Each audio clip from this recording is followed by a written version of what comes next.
Hello મિત્રો, નમસ્કાર. હું છું દેવેન્દ્ર શાહ. કરંટ ટોપિકમાં આપનું સ્વાગત છે.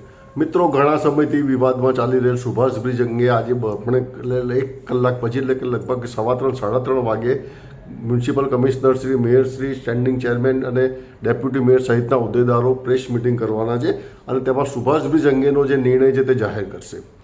ઘણા સમયથી એમ વાત ચાલી રહી છે કે 2-3 દિવસ પહેલાં પણ એક એવી વાર્તા હવા બહાર ચાલી હતી કે સુભાષ બ્રિજ તોડી પાડવામાં આવશે અને હોદ્દેદારો તે દિવસે 4 વાગે મિટિંગ કરવાના હતા બુધવારે, પરંતુ તે કરવામાં આવી ન હતી.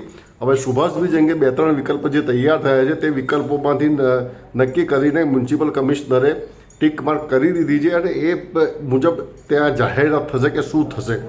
પહેલી વસ્તુ તે હતી કે સુભાષ બ્રિજ તોડી પાડવાનો છે, પણ એ તોડી પાડવો પોસાયો નથી, કારણ કે મૂળ પોસાવાનું કારણ એ છે કે તોડો તો નવો બનાવવામાં બીજા 2.5 થી 3 વર્ષ નીકળી જાય.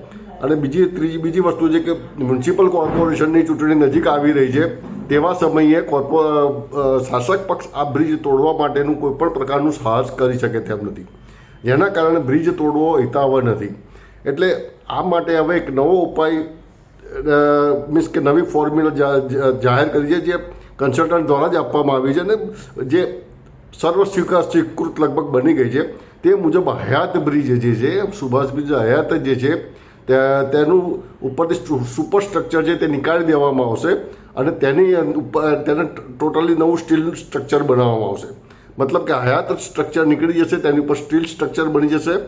કોલમ ફાઉન્ડેશન એમના એમ રહેશે અને નીચેના જે બે કોલમ વચ્ચેના જે ફાઉન્ડેશન વચ્ચેનો ગાળો 76 મીટર છે, તેમાં વચ્ચે 38 મીટર એક નવું ફાઉન્ડેશન, નવું કોલમ ઊભું કરવામાં આવશે. એટલે બીજા બે કોલમને નવા ફાઉન્ડેશન ઊભા થશે.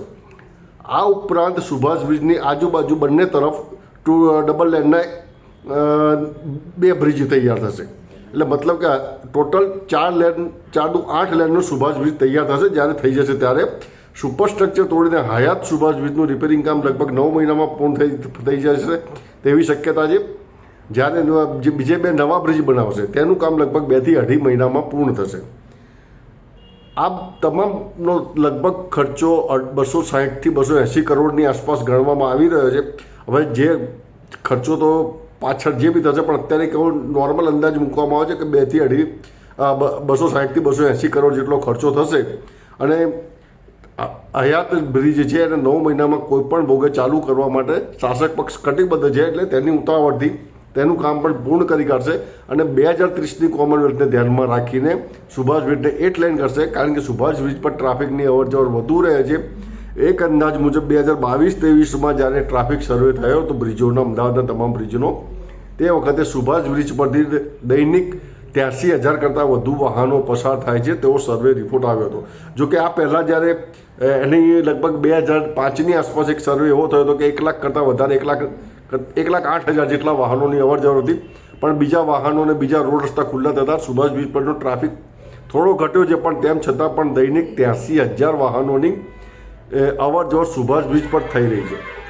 બીજી વસ્તુ મેં આગળ કહ્યું કે શાસક પક્ષને આ પોસાય તેવું નથી. તેનું એક કારણ છે કે એક તો હાટકેશ્વર બ્રિજનો વિવાદ ઘણા સમયથી ચાલી રહ્યો છે, જેના કારણે શાસક પક્ષ સામે આંગળી ચીંધીને અનેક આક્ષેપો થયા છે. હવે જો સુભાષ બ્રિજ પણ તોડવામાં આવે તો ચૂંટણી સમયે તેના પરિણામ મીન્સ કે તેના પડઘા થોડાક નેગેટિવ પણ પ્રજા સમક્ષ જઈ શકે છે. જોકે આ બ્રિજનું ઉંમર પણ થઈ ગઈ છે અને તેમાં શાસક પક્ષની કે કોઈ વહીવટીતંત્રની ભૂલ નથી. તેમ છતાં પણ આ માટે એક સારો રસ્તો તોડવા કરતાં એક સારો રસ્તો નીકાળ્યો છે અને એ મુજબ મેં કહ્યું એમ કે ઉપર સ્ટ્રક્ચર બનાવી નીચે નવા 2 કોલમ ફાઉન્ડેશન ઊભા કરવામાં આવશે અને આજુબાજુ 2 નવા બ્રિજ તૈયાર કરવામાં આવશે એવા અહેવાલ છે. જોકે સાચું શું છે, મીન્સ કે હવે કમિશનર મિટિંગમાં શું જાહેર કરશે તે જોવું પણ રસપ્રદ બનશે. પણ આ અત્યારે હાલ મળેલા અહેવાલ મુજબ છે. હું હાલ અમદાવાદની બહારગામ છું, તેમ છતાં મારા મિત્રો તરફથી મળેલા માહિતી મુજબ આ રિપોર્ટ તૈયાર કર્યો છે. કમિશનર સાહેબ જે નક્કી કરશે તેમાં જે ફાઇનલ હશે, અંતિમ રહેશે. આશા છે આ વિડીયો આપને પસંદ આવી હશે. જય ભારત, જય હિન્દ, જય જય ગરવી ગુજરાત.